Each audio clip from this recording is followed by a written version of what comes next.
하나님의 말씀은 베드로 후서 1장 1절부터 봉독해 드리겠습니다.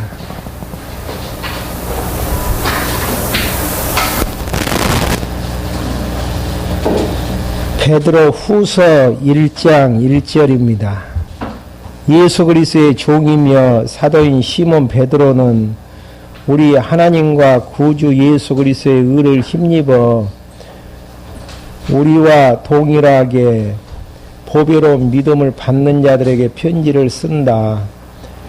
하나님과 우리 주 예수를 아는 것으로 너희에게 은혜와 평강이 더욱 많을지어다. 2절까지 봉독해 드렸습니다. 지금 베드로 후서의 내용은요, 여러분들 나눠드린 유인물 53페이지에 보시면은 불의한 생활의 경계입니다. 지금 불의한 생활에 대한 이치는요, 앞의 내용하고 연결을 짓지 아니하고서는 불의한 생활을 경계하는 것이 결국은 이제 그 세속주의를 경계하는 것인데, 그냥 밑도 끝도 없이 불의한 생활을 이제 경계하는 것만으로 세속주의를 배겨가는 것으로 이제 오해할 때가 있습니다. 근데 이 내용이 지금 오기까지는 앞에 내용하고 연결고리를 걸지 아니하고서는 바른 이해가 이제 불가하기 때문에 다시 한번 연결고리를 한번 건다라는 의미에서 조금만 이제 그 연결고리를 걸어도 야고보서하고 베드로 전서 내용이 이해되지 않는 상태에서 베드로 후서의 내용은 해석하기가 막연한 부분이고 불의한 생활의 경계를 하라고 했기 때문에 내가 이제 불의한 생활의 경계를 하는 것처럼, 근데 상위 주제가 결국은 누구의 하시는 사역이죠? 성령 하나님께서 하시는 사역으로, 성령 하나님께서 성취하시는데 무엇에 대한 성취입니까? 구약에 보내시기로 약속된 그리스도가 예수님 내심을 복음서에서는 예수님 자신이 증거하게 되어지고요. 사도행전 1장 12절부터 내용에서 계시록까지 성령 하나님께서 하시는 일인데, 이 부분에서 앞부분에서 이제 야고보서하고 베드로 전서 내용을 연결을 걸면은 야고보서에서 지금 주된 내용이 무엇이죠? 지난번에 배우셨던 야고보서 내용에서 세속주의를 배겨가는 것인데요. 핵심 내용이 뭐예요? 뭘 통해서 배겨가는 겁니까? 믿음의 행위를 촉구하는 부분을 통해서 배겨가는 부분인데, 믿음의 행위가 어떻게 세속주의를 배겨갈 수 있는 것인가? 믿음이라는 것은 어디에서 온다 그랬습니까? 진리를 알므로 아지는 부분들인데, 진리를 알게 하는 주체가 누구예요? 성령 하나님께서 진리를 알게 하시는데, 진리가 도대체 어떤 성격을 가지고 있는데 믿음의 행위를 산출할 수밖에 없는가? 그 내용은 진리에 대한 생명력에서 기인된다라고 이야기를 했죠. 그리고 이 두 번째, 그러니까 진리에 대한 생명력이 믿음을 갖게 만들고 믿음에 의해서 믿음의 행위를 산출하게 되어지는데, 믿음의 행위로 무장되어 있는 상태에서는 세속주의에 흔들린다, 흔들리지 않는다, 흔들릴 수가 없다라는 이야기고요. 그 다음에 베드로 전서에서 이야기하는 부분은 무엇입니까? 52페이지에서 이야기하는 것처럼 거룩한 생활의 촉구죠. 그러니까 거룩한 생활로 무장되어 있는 상태에서는 세속주의에 물들지 아니한다. 그러니까 불의한 생활을 경계하는 전제가 무엇이죠? 믿음의 행위가 나와져야 되고, 그 다음에 거룩한 생활로 무장이 되어진 상태에서는 불의한 이제 생활에 대한 경계가 가능한 부분들이고, 좀 앞으로 히브리서하고 연결을 지으면은 예수가 구약에 약속된 그리스도 되심을 천사보다, 모세보다, 아론보다 더 우월하다는 내용의 이제 확증을 통해서 증거되어지는 부분들인데요. 예수가 그리스도 되심에 대한 확증에 대한 히브리서에 대한 전제 내용이 없는 상태에서의 믿음의 생활에 대한 확증, 믿음의 생활에 대한 확증과 거룩한 생활은 있을 수가 없다라는 이야기죠.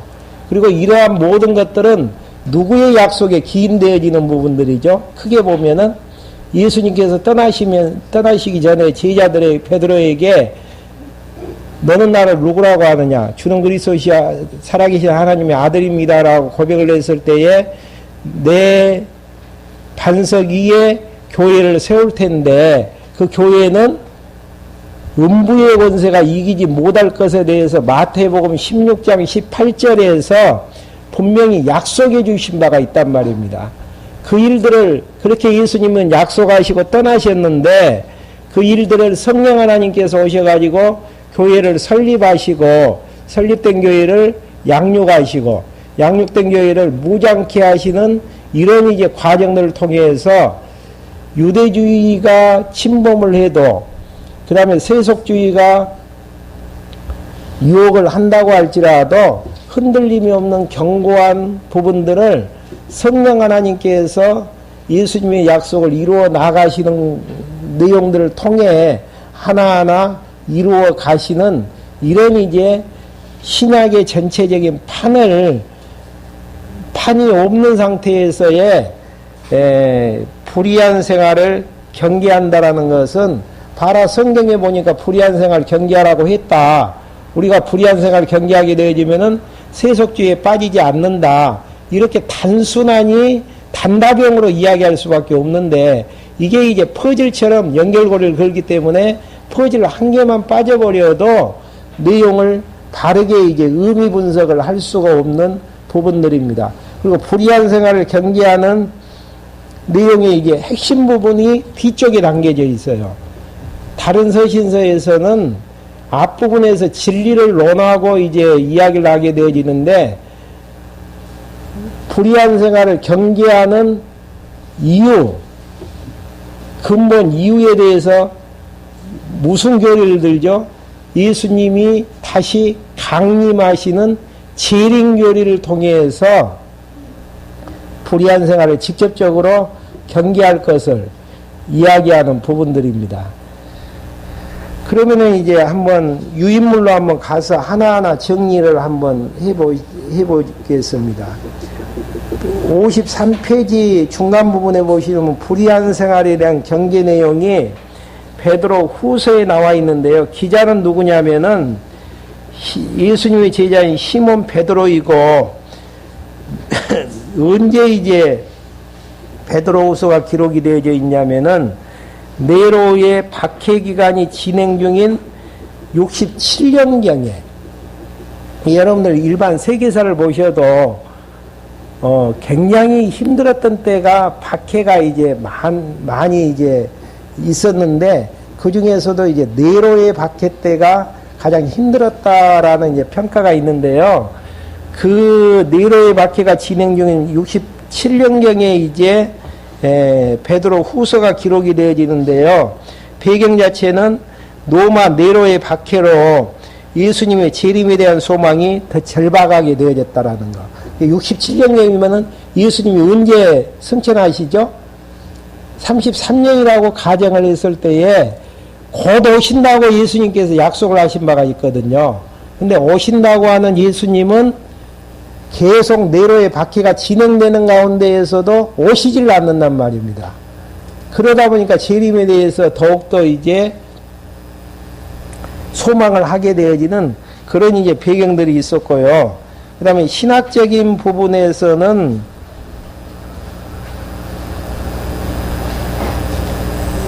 그 종말에 대한 지연으로 영지주의자들의 공격을 하게 되어지. 영지주의자들은 이원론의 사고를 가진 자거든요.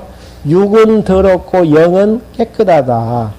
근데 하나님의 아들은 깨끗한 분이십니까? 더러운 분입니까? 깨끗하신 분이신데 어떻게 더러운 인간의 옷을 입고 이 땅에 오실 수 있느냐. 오신 예수님은 환상으로 오신 분이지 실제로 오신 분은 아니시다. 이게 이제 영지주의자들의 주장이에요. 그래서 이제 가연설을 주장하는 그런 부분들이죠.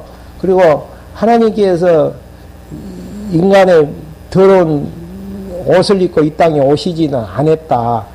그 이야기는 무슨 이야기입니까?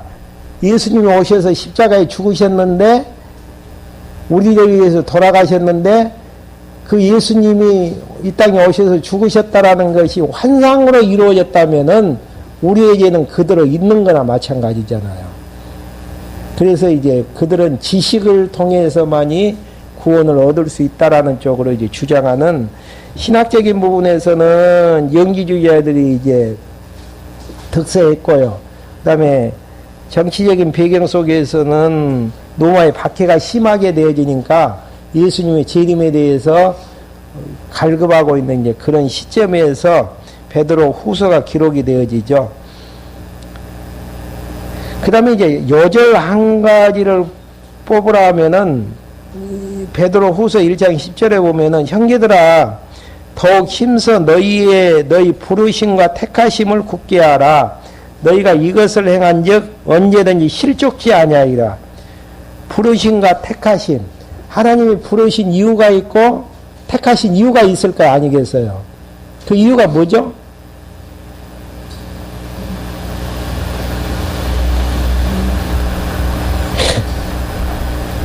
하나님이 왜 우리를 부르셨고 택하셨을까요? 에베소서에서는 창세전글이라는 우리 선택하셔서 거룩한 하나님의 자녀 만드셔서 찬송케 하기 위해서 그렇게 하시는 것이고, 그 다음에 베드로 전서 1장 2절부터 5절까지 한번 봐보시죠. 앞에 지난번에 했던 내용요. 곧 하나님 1장 2절입니다. 곧 하나님 아버지의 미리 아심을 따라 성령의 거룩하게 하심으로 예수 그리스도께 순종하고 그분의 피 흘림을 얻기 위하여 택하심을 받는 자들에게 편지를 쓴다. 너희에게 은혜와 평강이 더욱 많을지어다. 우리 주 예수 그리스도 아버지 하나님께 찬양하자. 그분은 우리의 풍성한 긍휼을 따라 우리를 거듭나게 하고 죽은 자 가운데 부활케 하셔서 우리에게 산소박 있게 하시고 너희를 위하여 하늘에 쌓아준 썩지 않고 더럽지 않고 새하지 않는 유업을 받게 하셨다. 너희는 마지막 때에 나타내려고 예비된 구원을 얻을 수 있도록 믿음으로 말미암아 하나님의 능력으로 보호하심을 받게 되어진다. 그 다음에 15절부터 16절요. 너희를 부르신 분께서 거룩하게 하신 것처럼 너희도 모든 행실에 거룩한 자가 되어라. 이런 내가 거룩하니 너희도 거룩하여라고 기록되었기 때문이다. 거룩하신 하나님께서 불결한 우리들을 거룩한 백성으로 만들어주시기 위해서 하나님께서 부르시고 우리를 선택해 주셨다라는 사실. 이러한 이제 하나님의 뜻을 이루게 되어졌을 때에 그것을 이제 굳게 했을 때에 실족하지 않게 되어진다라는 거. 이러한 모든 것들은 다 하나님이 하셨던 일들이죠. 지금. 그 다음에 이제 목적은 성령께서 부활 승천하신 이가 그리스도이심을 불의한 생활의 경계를 통해서 증거하시는 부분입니다. 그럼 불의한 생활에 대한 경계를 어떻게 나가는가? 경건한 생활에 대한 요건으로 불의한 생활을 경계하게 되어지고요. 그 다음에 이제 불의한 생활에 대한 결과와 이제 실상 부분이 2장에 나와지고 3장 부분에서는 경건한 신앙생활을 소망하는 데에서 불의한 생활이 경계가 되어진다라는 거. 그러니까 지난 시간에 베드로 전서 요절이 뭐였지? 그 야고보서 요절이 뭐였죠? 51, 그, 1장, 야고보서 1장 27절에 보시면은, 하나님 아버지 앞에서 정결하고 더러움이 없는 경건은 곧 과부와 고아를 그 환난 중에서 돌아보고 또 자기를 지켜 세속에 물들지 아니한 것이라. 그러니까 자기를 지키지 아니한 상태, 자기를 지킨다라는 의미는 뭐예요? 믿음의 행위로 자기 자신을 성장하게 만들고, 또 베드로전서에서는 거룩한 생활로 무장되어지는 자기를 지키는 상태가 되어졌을 때에 경건의 생활이 가능하다라는 이야기입니다. 그럼 경건의 생활에 대한 요건은 무엇인가? 많은 사람들이 경건의 생활을 해야 된다라는 것은 아는데, 경건의 생활에 대한 요건을 갖추어야 될 요건들은 알지 못하는 상태에서 경건의 생활을 논한단 말입니다. 그러니까 예수님 믿으면 구원을 얻는다. 구원 얻었습니까? 얻게 될 예정입니까? 어느 쪽이에요? 얻었고 얻었어요. 완료입니까? 진행형입니까? 미래에 대해질 부분이에요. 네? 얻었으면 아무것도 안 해도 된다라는 이야기예요. 하나님 편에서는 얻었는데 과정 속에서는 진행 중이죠, 지금. 그러면 구원을 어떻게 이루어 나가죠? 앞에서 이제 서신서에서 지금까지 정리했던 부분들이에요. 지금 왜 이런 질문을 던지냐면은 단답형이고 명제적으로만 정리하지 말라라는 이야기예요. 구원을 얻은 자라는 이야기는 하나님 편에서는 이미 구원받은 선택한 백성으로 인침을 받는 자죠. 그러지만 시간 세계에서는 구원을 이루어가는 과정인데, 이루어가는 과정에서 단답형으로 이야기를 한다면은 하나님께서 전도자를 보내서 말씀을 깨닫게 하고, 깨닫는 말씀만큼 속사람이 커지게 만들고 육체의 소욕이 벗겨지는 데에서 결국은 성화가 이루어지고, 성화 이후 영화로운 몸으로 완성이 되어진다라는 거. 지금 경건한 생활을 하나님께서 하게 하시는데 어떠한 요소를 통해서 경건한 생활을 하게 하시는지 1장 부분에 보면은 먼저 첫째 번 내용이 무엇이죠? 예수를 알므로 성령케 한다라는 거. 안다라는 이야기는 무슨 이야기예요? 하나님의 진리의 말씀을 통해서만이 우리 자신이 거룩하게 되어진다라는 이야기죠. 이게 원리적인 부분에서는, 궁극적인 면에서는 이미 거룩한 자, 된 자예요. 성도니까. 그러지만은 과정 속에서는 지금 거룩한 백성으로 진리를 통해서 이루어져 가고 있다라는 내용이죠. 그러니까 성경을 단마디로 이야기하면은 하나님이 하게 하신다. 조금 더 살을 붙이면은 하나님이 언약하시고 언약대로 성취하신다. 그 다음에 조금 더 구체적으로 이야기하면 하나님께서 아담에게 약속하시고 둘째 아담을 통해서 이루어 나가신다. 이렇게 이제 펼쳐나갈 수 있단 말입니다. 그럼 하나님이 하게 하신다 하면 이만큼 두꺼운 성경이 한 줄이면 끝나잖아요.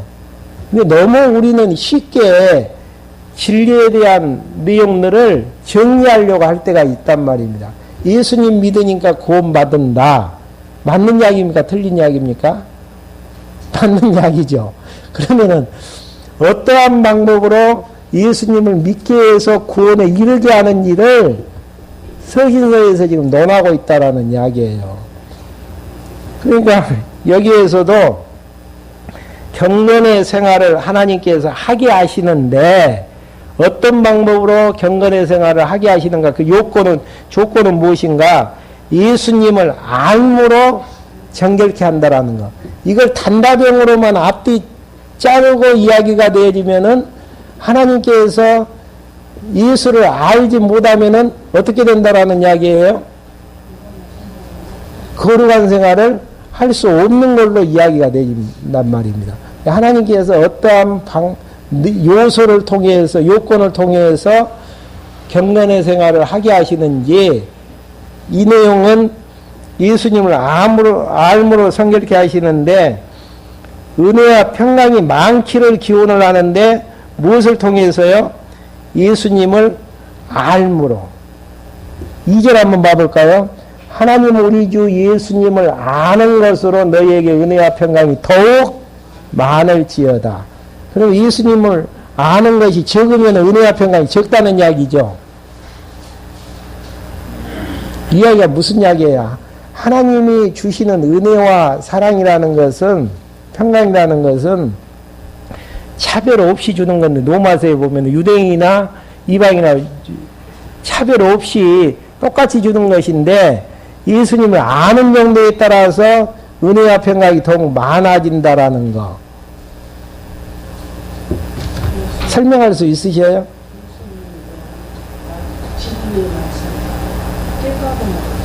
네, 정확한 답이죠. 이미 은혜와 평강은 주셨어요. 예수님을 통해서.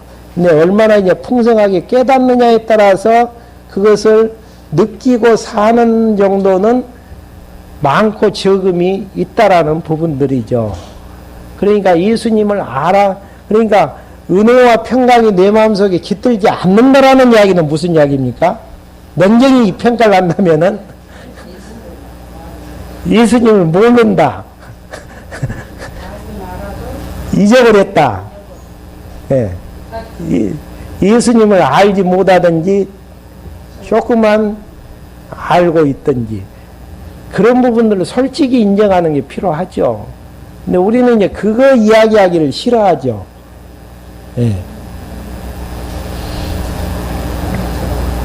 그 다음에 예수님을 알므로, 그러니까 안다라는 의미를 거기에 이제 나와 있는데요. 예수 그리스도라는 명확한 지식, 흔들림이 없는 누구가 봐도 확정될 수 있는 그런 이제 지식만이 예수님을 알 수 있다라고 이야기하는, 복음서에서는요, 안다라는 의미 자체가 기네스코라는 그런 헬라어 언어를 쓰게 되어지는데요.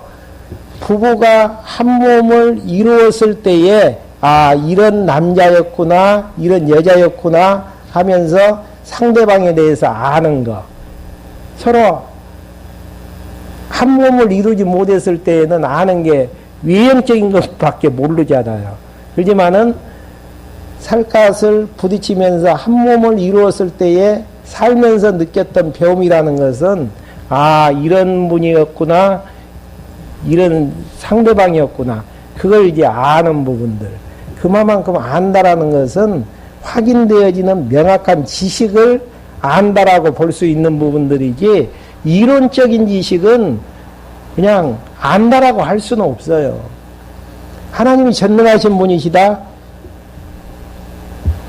유치원생도 이야기할 수 있고 7, 80대여지는 어르신들도 이야기할 수 있지만은 알의 농도 자체는 완전 차이가 큰 부분들이죠. 네. 그러니까 안다라고 쉽게 이야기해서는 안 돼요. 예수가 그리스도라는 명확한 지식을 누가 뭐라 그래도 나는 예수가 그리스도라는 걸 안다라고 확신 있게 흔들림이 없는 상태에서 있었을 때야만이 안다라고 이야기할 수 있는 부분들이죠. 그 다음에 예수님을 알므로 생명과 경건에 속한 신의 성품에 참여하게 되어지는, 알므로 생명과 경건에 속한 신의 성품에 참여하게 되어지는데, 한 기절만 읽어보죠. 3절, 1장 3절 보시면 그분의 신성의 능력으로 생명과 경건에 속한 모든 것을 누구에게 주셨다고요? 우리에게 주셨으니. 그러니까 주어는 누굽니까? 그분의 신성한 능력으로, 주체가 하나님께서 신의 성품의 능력으로 생명과 경건에 속한 모든 것을 우리에게 이제 허락해 주셨다라는 거. 그 다음에 이제 실제는 1장 5절부터 이제 7절까지 나와지는 것이고요. 그 다음에 예수님을 알기에 8절부터 10절까지는 실족하지 않는다라는 것. 8절부터 한번 봐보시죠. 이런 것들이 너희에게 있고 또 풍성하면 너희는 우리 주 예수 그리스도를 아는데 게으르거나 열매 없는 자가 되지 않을 것이다. 그러나 이런 것들이 없는 사람은 맹인이어서 멀리 보지 못하며 자기의 옛 지혜가 깨끗하게 된 것을 잊는 자이다. 그러므로 형제들아 더욱 힘써 너희의 부르심과 택하심을 굳게 하여라. 너희가 이런 것들을 행하면 결코 넘어지지 않을 것이다. 그러니까 3절 내용에서 그분의 신성의 능력으로 생명과 경건에 속한 모든 것을 우리에게 주셨기 때문에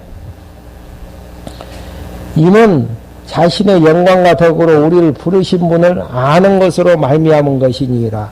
능력을 주셔서 알게 해서 이런 과정을 통해 힘써 이 부르심과 택하심을 굳게 했을 때에 결코 넘어짐이 없다라는 거.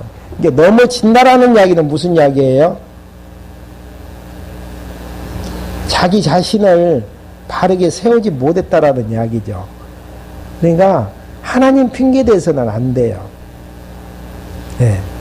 하나님께서는 이런 과정들을 통해서 나가시기 때문에 결국은 내 자신이 넘어지고 흔들린다라는 이야기는 내 자신이 약하구나. 그게 답이에요. 왜 약한가? 진리에 대한 능력이 내 안에 내 마음을 주관하지 못하는 데서 내 자신이 서지지 못하는 데서 근데 이제 궁극적인 부분에서는 다 하나님이 하신 것이죠. 네.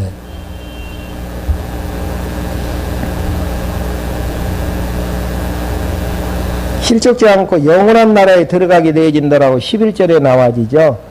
이렇게 하면 우리 주님 곧 구주 예수 그리스도의 영원한 하나님 나라에 들어가는 것이 너희에게 넉넉히 주어질 것이다.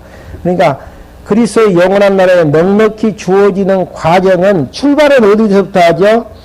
3절에서 1장 3절에서 그분의 신성의 능력으로 생명과 경건에 속한 것을 우리에게 주시는 것부터 시작이 되어져요. 주관자는 하나님이 주관을 하셔가지고 이런 과정들을 통해서 흔들리지 않고 택하심과 부르심을 굳게 했을 때에 넉넉히 하나님 나라에 들어가게 되어지는 과정들을 지금 이야기하는 부분들이죠. 여기에서 한 개라도 문제가 되어지면은 안 되어지는데 이런 부분들을 성령 하나님께서 해 나가신다라는 거.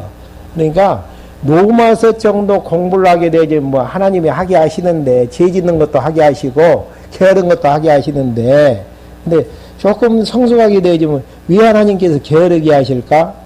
왜 하나님께 죄 속에서 사는 데에도 가책을 느끼지 않고 살게 하실까? 이런 이제 왜라는 질문을 던질 수 있고 해답을 찾아가게 되어지면은 그런 과정들을 해답을 찾아서 거룩한 이제 하나님의 백성으로 완성이 되어졌을 때에 이제 영원한 나라에 넉넉히 들어가게 되어진다는 것. 근데 궁극적으로 단마디로 하면은 신성의 능력으로 생명과 경건의 모든 것들을 우리에게 이제 주셨다. 근데 주시는 과정이 이런 과정을 통해서 그리스도의 영원한 나라에 영원히 넉넉히 들어가게 하심을 허락해 주실 것이다. 그래서 이제 경건의 생활의 요건에서 예수님을 알므로 성결케 되어지는 부분이 1장 1절부터 11절까지고요. 그 다음에 1장 12절부터 21절까지는 예언의 말씀을 확신하는, 예언으로 주어진 하나님의 말씀을 확신이 되어졌을 때에 경건의 생활이 가능하다는 것. 그럼 경건의 생활이 안 된다라는 것은 뭐예요? 예언의 말씀에 대한 확신도가 낮다라는 이야기죠. 이게 정확하니 진단이 되어지면은 왜 이 상태인가를 알 수 있는 부분들이죠.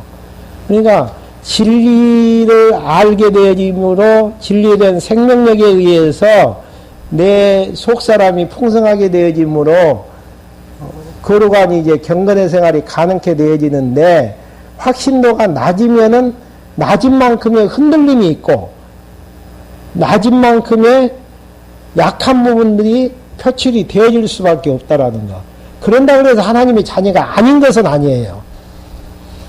궁극적으로는 하나님의 자녀는 자녀죠. 그리고 마지막 영화 부분에 들어가게 되어지는 것이고요.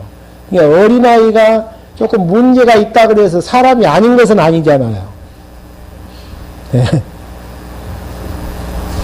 사람은 사람이되 약한 부분, 그 다음에 어린 부분, 이런 것들이 있는데, 결국은 경건의 생활에 대한 요건에서 두 번째가 애연의 진리를 확신하게 되어지는 이런 부분들이죠. 그 다음에 이제 1장 좀 구체적으로 보면 예수님을 이미 알고 있는 진리에 서서 예수님의 능력으로 강림하게 간에 알고 있는 진리가 확실하다는 것. 그러니까 예수님의 능력. 16절 한번 봐보실까요? 너희에게 우리 주 예수 그리스도의 능력과 재림을 알게 한 것은 우리가 교묘하게 만든 이야기를 따라서 한 것이 아니다. 우리는 그분의 크신 위엄을 직접 목격한 자들이다. 그러니까 베드로 사도 입장에서는 3년 동안 따라다니면서 목격을 한 분이시죠. 지극히 이제 그런 이제 의미로 이야기하면서 너무 이제 확실하다는 것들 이야기한 다음 19절부터 21절까지는 샛별이 마음에 떠오를 때까지 더 확실한 예언에 이제 주의하기를 바라는 부분입니다.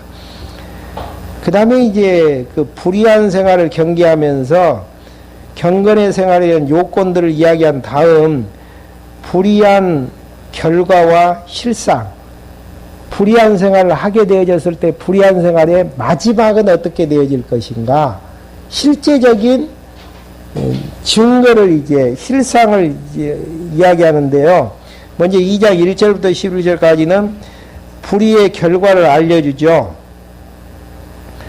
거짓 선생들이 주를 부인하고 진리를 해방하다가 멸망당했던 건 한번 2장 1절부터 한번 봐보죠. 그러나 백성들 가운데 거짓 선지자가 일어났나니 이와 같이 너희 가운데에서도 거짓 선생들이 있을 것이다. 그들은 멸망에 이르게 할 이단을 가만히 끌어들이고 자신을 값주고 사신 주님을 부인하며, 그들의 특징은 멸망의 길로 많은 사람들을 이끌어들이는데 특징이 뭡니까? 자신을 값주고 사신, 십자가에 못 박혀 우리를 위해서 죽으신 주님을 부인하고 임박한 멸망을 스스로 불러들인다. 많은 이들이 그들의 방탕을 따를 것이니 그들 때문에 진리의 도가 모독을 받을 것이다. 그들은 탐욕에 빠져 지어낸 말로 너희에게서 이득을 취할 것이니, 그러니까 앞부분에서는 1장 부분에서는 진리에 대한 예언의 진리에 대한 이야기를 한 다음 거기에서 이제 이탈된 지어낸 말로 너희에게 이득을 취할 것이니 그들에게 심판은 예적부터 지체하지 않을 것이고 그들의 멸망은 잠자고 있지 않다. 그러면서 이제 실제적으로 4절부터 8절까지 경건치 아니한 자들의 본을 삼으려고 물과 불로 심판하는 사건을 실제로 이제 예를 들어서 설명하게 되어집니다. 이제 경건의 길로 가지 않는 자의, 불의한 자의 이제 마지막의 길은 어떤 길이다? 멸망의 길이다. 그래서 이제 타락한 천사를 한번 읽고 넘어가죠. 4절, 하나님께서 죄지은 천사를 용서하지 않으시고 지옥에 던져 어둠의 사슬에 묶여 심판 때까지 있게 하셨다. 그분께서는 옛 세상을 용서하지 않으시고 경건치 않는 자들의 세상을 홍수로 덮으실 때에 오직 의의 선포자인 노아의 8 식구만 지키셨다. 그러니까 노아 홍수 때를 예를 들면서 노아와 8 식구들 외에는 다 심판대에 심판으로 멸망을 당하게 되어졌다. 그 다음 6절에서는 소돔과 고모라 성을 멸망당할 때에 너 빼놓고는 다 이제 죽게 만드셨다. 라는 이제 이야기죠. 그러면서 이제 9절부터 11절까지는 불의한 자들은 정욕으로 행하며 영광 있는 자를 해방하게 되어지는. 그러니까 자기의 욕심을 추구하는 자는 영광 있는 그리스도 무시해버리고, 이제 해방하는 자들이라는 거. 9절 한번 봐보시죠. 주께서는 경건한 자들 시험에서 건져내시고, 불의한 자들을 심판날까지 형벌 아래 가두어 주실 것을 아시니, 특별히 육체를 따라 더러운 정욕으로 행하는 자들과 권위를 멸시하는 자들에게서 그렇게 하신다. 이 문구만 보면 어떤 내용이죠? 이 문구만 보면은 내가 경건하게 살면은 구원에 이르고 불의하게 살면은 멸망에 이른다. 예수님의 우리를 위해서 십자가에 죽으신 것하고는 전혀 무관하게 이제 내용들이 정리가 되어지잖아요. 근데 지금까지 이제 그 사도행전부터 그 이끌어오는 교회 설립부터만 봐도 예수가 그리스도라는 복음에 의해서 교회가 세워졌고, 우리는 교회의 구성원이고, 그 다음에 구성원이 자라는 과정들을 지금 오늘 몇 번 지금까지 내용을 통해서도 경건한 생활에 대한 요건들을 갖추게 하셔서 경건한 생활을 하게 하신다라는 거. 그리고 이제 선택받지 못하는 자는 어떻게 된다라는 이야기입니까? 그 요소에서 이제 배제가 되어져서 결국은 형벌적으로 갈 수밖에 없다라는 쪽에서 이야기가 이제 되어지죠. 그 다음에 이제 불의한 자의 실상을 54페이지요. 불의한 자의 실상을 이제 알려주는 부분이 2장 12절부터 22절까지 나와 있는데요. 불의한 자의 실상은 짐승과 같은 범죄를 행하게 되어지고, 발람처럼 물질을 쫓아서 살게 되어지고, 허탈한 자랑과 음란으로 유혹받는 멸망의 노예로 행동이 되어지고, 또 더러움에서 피한 후에 다시 들어간 자의 형편들을, 그러니까 예수님 하나님의 선택함을 받지 못한, 경건치 못한 자들의 실제적인 모습들을 드러나지는 내용들로 이제 정리가 되어집니다. 한번 그 중에서 한 파트만 한번 확인 한번 해볼까요? 17절에서 19절 2장. 이들은 물 없는 샘이며 폭풍이 밀려가는 안개니 그들에게는 캄캄한 어두움이 준비되어 있다. 그들은 헛된 자랑의 말을 하며 잘못된 생각을 하는 자에게서 간신히 피해 나온 자들을 육체의 정욕 곧 음란으로 유혹하여 그들에게 자유를 준다고 약속하지만은 자신들이 바로 멸망의 종들이니 누구든지 진자는 이긴 자의 종이다. 그들의 이제 멸망의 종들이, 멸망의 주체들이 멸망의 종들을 만들어서 그들을 이제 이끌고 나간다라는 이야기죠. 그런데 이제 20절에 보시면은 우리 주님 되신 구주 예수 그리스도를 알므로 세상의 더러움에서 벗어났다가 다시 이것들에 얽매이고 패배당하면 그들의 마지막이 처음보다 더 나빠질 것이니이다. 그러니까 예수님을 안다고 알았지만은 다시 이제 세상의 더러움으로 빠진다라는 이야기는 무슨 이야기죠? 그 안에 생명력이 없다라는 이야기예요. 생명력이 없기 때문에 그들에게 빠져가지고 영원히 이제 구원받을 수 없는 상태에서 이탈되어지는, 생명력이 있다면은 믿음의 행위가 나아져서 경건한 모습으로 이제 갈 수밖에 없는 부분들이죠. 그러니까 중요한 부분은 예수님께서 천국에 대한 비유를 하시면서 네 밭을 비유하셨죠. 네 밭 중에서 열매 있는 밭은 어떤 밭이죠? 옥토밭이고 나머지 세 밭은 생명력이 없으니까 생명력이 있는 것처럼 보여지다가도 어떠한 여러 가지가 생겨지게 되어지면은 열매를 맺을 수 없는. 그러니까 우리는 우리 자신들이 돌밭이나 가시밭, 길가밭으로 선택을 받는 것이 아니고 선택한 백성들은 옥토밭이 되어져서 뿌리는 자에 의해서 옥토밭이 되어서 생명력이 씨에 의해서 30배, 60배, 100배의 결실을 맺게 되어지는 것이고요. 그 다음에 불택자들의 부분들은 세 가지 밭에 해당되어지는 부분으로 여러 가지 양상으로 보이는 것처럼 열매가 맺혀진 것 보여지지만은 궁극적으로는 거기에서 이탈되게 되어지고 멸망의 길로 가게 되어지는 그 부분으로 정리를 하시면 쉽습니다. 그러니까 야고보서 내용을 이해할 때도 믿음의 행위를 촉구하는 것이 세속주의를 배격하는 것이고 세속주의를 배격하는 게 멸망의 길로 안 가는 부분들인데 세속주의를 배격하는 전제가 뭐죠? 결국 믿음의 행위인데 믿음의 행위라는 것은 진리의 생명력에 의해서 믿음이 생겨지기 때문에 생명력이라는 것은 선택한 백성들의 바탕 위에서 가능하다는 것. 그렇게 이 부분을 이해하시면 되어집니다. 그 다음에 이제 3장 마지막 부분에서 경건한 신앙생활에 대한 소망을 이야기하게 되어지는데요.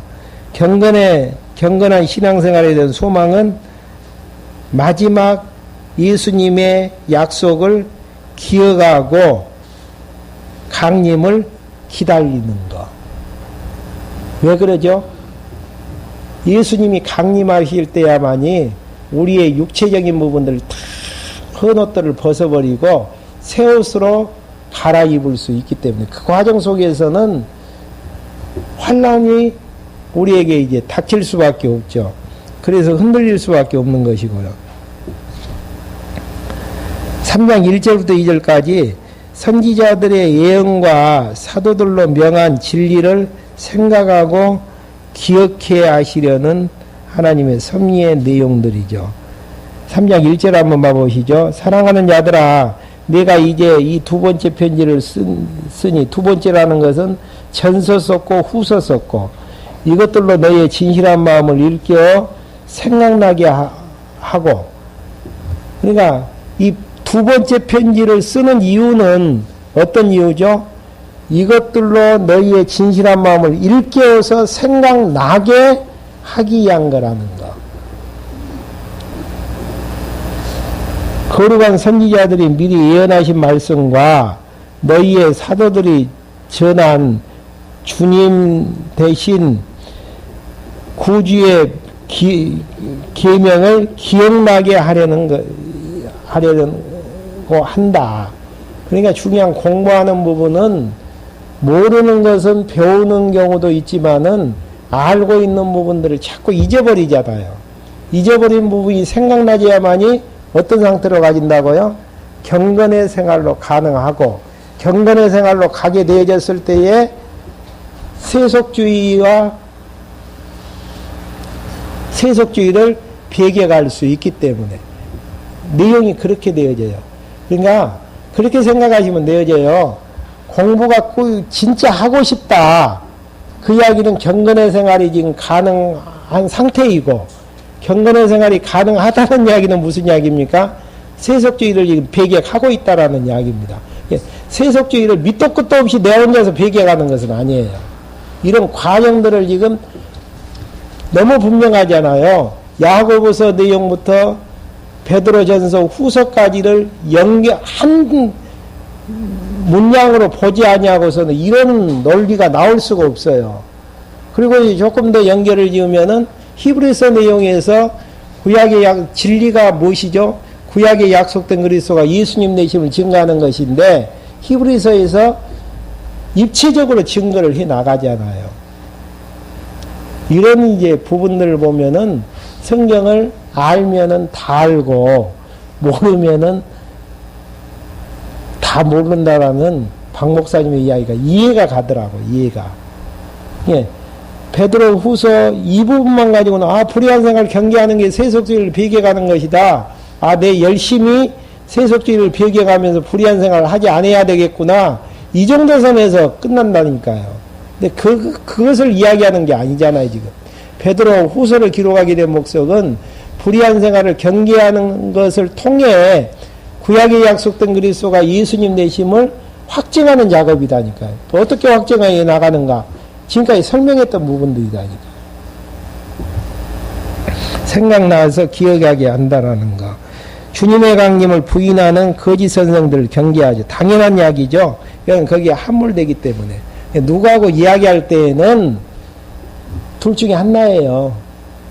내가 흔들리지 않았을 때에, 흔들리지 않고 상대방의 이야기를 비판할 수 있었을 때에는 어느 누구하고 이야기도 관계없습니다. 그리고 이제 그 수준이 못 되어졌을 때에는 열심히 배우셔야죠. 배워가지고 진리 위에 서 있지 아니하고서는 어느 누구에게 함몰될 수밖에 없는 상황이 이루어지는 것이. 그래서 사도 바울이 진리를 생각나게 하기 위해서 이 편지를, 두 번째 편지를 쓰는 것이고, 주의 강림을 부인하는 거짓 선생들을 경계하고, 심판 때까지 이 하늘과 땅을 불사르기 위해서 심판과 멸망 때까지 이제 보관한다라는 거. 그러니까 우리가 그런 질문을 하잖아요. 이게 불의가 있는데 하나님께서는 불의한 이 세상을 바라보고만 계시는가? 예? 예수님의 답변은 무엇입니까? 선택한 백성이 다 들어오지 않았기 때문이고, 그 다음에 베드로의 답변은 하늘과 땅을 마지막에 심판하고 멸망할 때까지 보관하는, 때를 기다리면서 보관하는 이제 그런 부분들로 이야기하는. 그래서 이제 마지막 부분에서 3장 8절부터 18절까지 약속된 강림을 이제 기다리게 되어지는데요. 강림을 약속한 주가 더딘 것이 아니고 회개하기를 기다리는 베드로 사도의 이야기네요. 3장 8절 한번 봐보실까요? 사랑하는 자들아, 주께서는 하루가 천년 같고 천년이 하루 같다라는 이 한 가지를 잊지 마라. 약속해 주지만 어떤 이들이 더디다고 생각하는 것처럼 더딘 것이 아니다. 오히려 너희를 위하여 오래 참으시며 아무도 멸망하지 않고 모든 회개에 이르기를 원하신다. 그러니까 모두 다 거룩한 백성이 되어져서 하나님 앞에 서기를 바라는 마음 가운데에서 다 하나님께서 우리를 양육하시는 기간이 필요하기 때문에 그렇게 하신다라는 거. 이게 늦게 오는 것을 우리가 탓할 때가 많잖아요. 예수님. 그러는데 우리를 위해서 그렇게 하신다라는 거. 그러면서 8절부터 9절까지는, 10절부터 13절까지는 어떻게 오시는가? 도덕같이 임하게 되어지고, 그러게 되어지기 때문에 정결하기를 힘쓰라고 공부하는 부분이 3장 14절부터 나와집니다. 14절 한번, 그러므로 사랑하는 자들아, 너희가 이것들을 바라보고 있으니 주님 앞에서 점도 없고 흠도 없이 평강 가운데 나타날 수 있도록 힘써라. 힘써라, 이제 이런 단어들이 자꾸 이제 내가 하는 이원론의 사고로 생각할 때가 많아요. 근데 한번 이것을 입맞기 위해서 베드로후서 시작할 때 1장 3절 정리했죠. 1장 3절 한번 다시 한번 봐보시죠. 그분의 신성의 능력으로, 우리의 능력이 아니죠. 신성의 능력으로, 하나님의 능력으로 생명과 경건에 속한 모든 것을 누구에게 주셨다고요? 우리에게 주셔서. 이게 전제예요. 출발점이라는 이야기입니다. 그래서 이 과정 속에서 3장 부분에서 주님의 재림에 대한 진리를 기억하면서 준비하고 있으라는 이야기죠. 네. 힘써라. 3장 15절. 또한 우리 주님의 오래 참으심이 구원이 될 줄로 여겨라. 그러니까 우리가 이제 거룩한 백성으로 자라나기까지의 과정 때문에 주님의 이제 오래 참음이 있는데 그 오래 참음이 어떻게 되어진다고요? 우리의 구원이 되게 되어진다라는 거. 우리의 사랑하는 형제 바울도 그가 받은 지혜를 따라 이와 같이 너희에게 썼다. 사도 바울도 진리를 기억해서 생각나게 하기 위해서 썼고, 베드로 사도도 그렇게 쓰게 되어졌다라는 거. 그 다음에 미혹되지 말며 잘할 것을 촉구하는 부분이 17절에 나와 있죠. 그러므로 사랑하는 자들아, 너희가 이미 알고 있으니 불의한 자들의 속임수에 이끌려 너희의 견고함을 잃지 않도록 조심하라. 어떤 것 가지고요? 이미 알고 있는데요. 알고 있다라는 이야기는 무슨 이야기입니까? 예수가 그리스도라는 확정. 너희들 이미 듣고 알고 있지 않느냐. 거기에서 흔들림이 없다면은 결국은 불의한 자의 속임수에 이끌리지 아니한다. 그럼 불의한 자의 속임수에 이끌린다라는 것은 무슨 이야기예요? 알고 있는 지식이 약하든지 알고 있는 지식이 흔들려 버린다든지 이랬을 때에는 그들에게 속아 넘어갈 수밖에 없죠.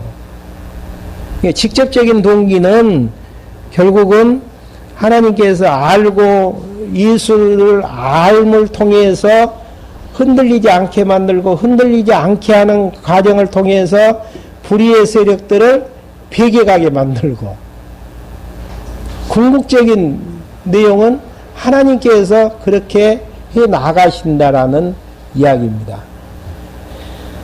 이렇게 해서 그 다음에 마지막 축원까지 읽고 끝내죠. 오직 우리 주님 곧 구주 예수 그리스도의 은혜와 그분을 아는 지식 안에서 어떻게 해요? 자라가라. 알지 못하면은 자라가지 못한다. 그러면 알기 위해서는 어떻게 해야 돼요? 공부할 수밖에 없죠. 그럼 공부도 내가 내 마음대로 하나요? 성령 하나님께서 공부할 수 있는 마음과 환경을 허락해 주셔서 다 성령 하나님이 하시는 일이죠. 성령 하나님이 하시는 일들은 그냥 기억하지 마시고 너무 넓게 보지 마시고 예수님을 아는 지식 안에서 자라간다라는 거. 내가 자라지 못했다라는 이야기는 예를 들어서 순천 언약교회가 20년 전통을 자랑하지 않습니까? 근데 흔들림이 있고 삐그덕거림이 있다라는 이야기는 그동안 공부 안 했다라는 증표예요. 이유 없어요, 그것은. 근데 또 잘나신 분은 뭐 하나님이 다 이렇게 하게 하시는데 그렇게 해서 평안한 마음 가지시려면 가지시지만은 하나님께서 아는 지식에 자라게 함으로 흔들림이 없이 서게 만들고 다 이런 부분들이 하나님의 은혜로 주어졌다라는 사실. 질문 있으시면 질문해 주시고요. 다음 시간은 요한 1서부터 정리해 나갈 수 있도록 하겠습니다. 그러니까 불의에 대한 생활에 대한 경계를 이야기할 때에 앞뒤 잘라버리고 이야기하지 마시라는 이야기예요. 계속 연결을 지으면은 적어도 베드로 후서를 정리하려면은 베드로 전서하고는 연결을 지으셔야 되고요. 더 나아가서는 야고보서까지는 연결을 지으셔야 돼요. 그리고 조금 더 나아가지면은 히브리서까지 지어야 될 필요성이 있고요. 그 다음에 조금 더 정리하실 분들은 판이 넓게 하기 위해서는 신약판에서 정리를 하셔야 되고, 조금 더 정리를 하시려면, 더 깊게 완벽하게 하시려면은 창세기부터 연결을 지어서 정리를 하셔야 된다라는 이야기인데, 이게 이제 머리 골치 아프고 정리가 안 되니까, 뭐 하나님이 하게 하셨는데, 죄 짓는 것도 하나님이 하게 하시고, 불의한 일도 하게 하시고, 거룩한 일도 하나님이 하게 하셨다. 말도 안 되는 이야기예요. 말도 안 되는 이야기. 야고보서 할 때 배우셨죠? 그렇게 하지 말라 그랬잖아요. 네? 유혹받고 하는 것들은 다 무엇에서 되어진다고. 욕심에서 나오는 것이지 직접적인 동기예요. 예. 참 근데 핑계를 듣고 있는 것도 괴롭지만은 핑계 예, 이제는 좀 논리적으로 궁극적인 배경은 이런 배경인데, 궁극적인 배경은 마지막 가서 결론 부분에서 이야기를 해야 되고요. 적어도 베드로 후서를 논의할 때에는 불의한 생활을 어떻게 배격해 나가는가, 베드로전서하고 연결하면은 거룩한 생활로 무장이 되어졌을 때 가능하다.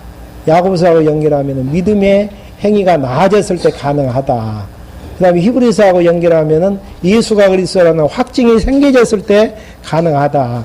점차 넓혀갈 수 있잖아요. 그러다 보면은 5분 하나님이 하게 하셨다. 1분 이야기할 거 2시간 늘려가지고 이야기할 수 있고 풍성하지 않습니까?